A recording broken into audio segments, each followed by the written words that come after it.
Hello, class. Dr. Hardin again. Today's topic deals with the counseling implications for ecclesiology. I realize that many of you, if not most of you in this class, are preparing eventually for licensure. And so I understand that there are certain environments you will be working in where the gospel will not be welcome. However, part of my job is to also help you maintain a strategic, big picture focus on what we're trying to do as Christian counselors. We get so caught up in the tactical, step-by-step techniques, or helping this person with this problem, or I can't do this with this person in this situation, those kind of things, that we lose track of what's distinctively Christian about what we're trying to do. One of the things that I encourage people to do every year is read through Dietrich Bonhoeffer's book, Life Together. I think Bonhoeffer really captures the essence of life and community in that book. And I think it's a blessing to the church that God had him write that when he did. And one of the things that I think we need to remember when we start thinking about, okay, I'm counseling this person and how does the church fit into that, is we need to think through what does it mean to be in community. So often, many of you will go out and you'll probably work for a while in a mental health agency. Many of you will pursue licensure and will become licensed professional counselors and possibly even hang out a shingle. But I want to challenge you to think about, when you're working with Christian clients particularly, how does your role as a counselor intersect their church life? God instituted the church for reasons. And one of your goals should be to have that person fully function in the family of faith. Well, you may say, well, but I deal with a lot of folks that are unbelievers. Well, okay, great. That's a wonderful evangelism opportunity. I think about Paul in 1 Corinthians 9 when he says this, "For though I am free from all, I have made myself a servant to all, that I might win more of them. To the Jews I became as a Jew in order to win Jews. To those under the law I became as one under the law, though not being myself under the law, that I might win those under the law.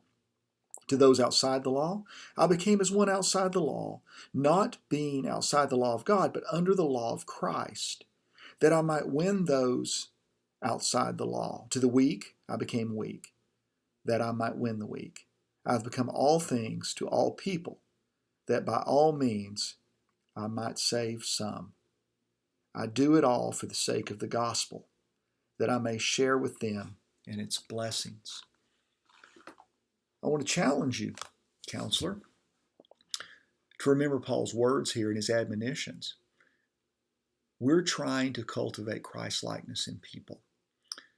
And for those that are unbelievers, that journey does not begin until they have a saving relationship with Christ. Now, don't misunderstand me. I understand that you'll be in a secular environment where you might not be able to share certain things, but the light of Christ should reflect through you and into their life so that when asked, you can openly share what needs to be shared.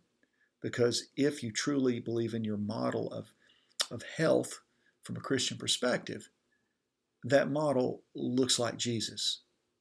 And one cannot become like Jesus unless one is in communion with Jesus. And one cannot become in communion with Jesus until he repents and believes in the gospel and becomes justified. So, I say that and I want to hit upon one quote from Bonhoeffer's book, Life Together. There's so many, but this is one that kind of gives us an essence of what we're talking about, of thinking through what are the implications of the church's role in Christian counseling. And so Bonhoeffer writes this. He says, it's on page 21 of Life Together, "Christianity means community through Jesus Christ and in Jesus Christ. No Christian community is more or less than this. Whether it be a brief single encounter or the daily fellowship of years, Christian community is only this. We belong to one another only through and in Jesus Christ. What does that mean? It means, first, that a Christian needs others because of Jesus Christ. It means, second, that a Christian comes to others only through Jesus Christ. It means, third, that in Jesus Christ we have been chosen from eternity, accepted in time, and united for eternity. As you think about those words that Bonhoeffer penned many, many years ago, I want to encourage you that as a Christian counselor, you must keep Jesus Christ at the center of what you're doing. He is our connection with other believers through His Spirit. We have communion with Him. I'm the vine, you are the branches. He who abides in me and I in him, he bears much fruit, for apart from me you can do nothing. So we are connected to Christ, but we're also connected to each other through Christ. And as such, we have to remember that He is the very lifeblood that should fuel all of our counseling techniques and strategies. And once again, for the unbeliever, we are to reflect the love of Christ into their life. We're to incarnate Him. We are to be ambassadors for Him. We are to live our lives in such a way. We're to conduct ourselves in such a way that our unbelieving counselees will ask or want to know what's the reason for the hope and our outlooks on life. Now, I tie all this together to say this. The church is a wonderful, wonderful place for hurting people to come, have fellowship, to have structure, and to commune with others in Jesus Christ.